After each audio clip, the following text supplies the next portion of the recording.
want to talk to you guys about how I sped up my draw. Going through the details and some of the steps I took, hopefully it'll give you guys some ideas to what to look for to speed up your draw. Now the previous video I posted to this one was going out and establishing a baseline.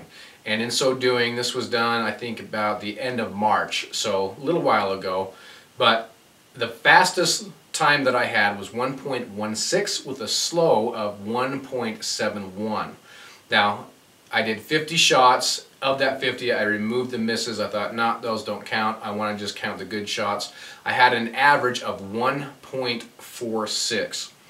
So in reviewing and editing that footage, I was also watching myself and specifically looking for wasted motion in that draw. In studying the martial arts, this is what we spent a lot of time on, is eliminating that wasted motion to be as efficient as possible. So I took those concepts, applied it to the draw, and yep, I did make things faster. So in the beginning of April, I went back out. So that was my fastest time of the day at 1.12. Oh, that was a good one. I like that. There's a 1.18 right there.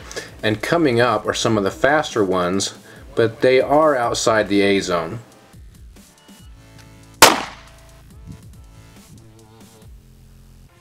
.105 outside the A zone on that one, high.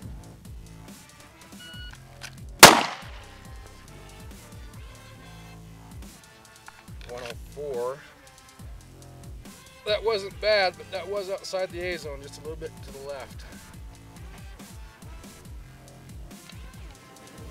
Now let's take some video from the previous trip and look at the difference in the motion, specifically the wasted motion, and we'll contrast that to the fastest time at 1.112 on the latest trip. One thing I want to point out here is watch that barrel come out of the holster. See how it swings way outside? Now as that gun arrives on point of aim, you can almost see just slightly I have to pull it back just a little bit to get it to where I want it to be. Now contrast that with the fastest time on my recent trip. You can see that barrel still coming out a little bit, but not as much. It eliminates that wasted motion, gets me on target that much quicker, and that's what dropped my average. So those videos really illustrate that wasted motion of that barrel coming out, kind of sweeping outwards and then up. Another thing that I did, I tried to move that offhand faster.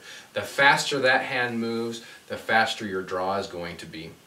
Now in regard to accuracy, one thing I noticed is I was trying to go so fast that when I got up to pull that trigger, I would jerk the trigger. So I tried to smooth that trigger out, and that made for a much smoother process overall, and of course made for much better accuracy. Another thing that I took away from this is at the end of 50 rounds towards that, I was starting to get sloppy. So I was just getting fatigued, a little tired. I would limit this drill from probably no more than 50, maybe even a little bit less. Some of the ideas that really helped me shave some time off my draw. Hopefully that gives you some ideas of what to practice on. Main thing is if you've got a camera, man, looking at yourself in the third person and doing those draws, that really helps.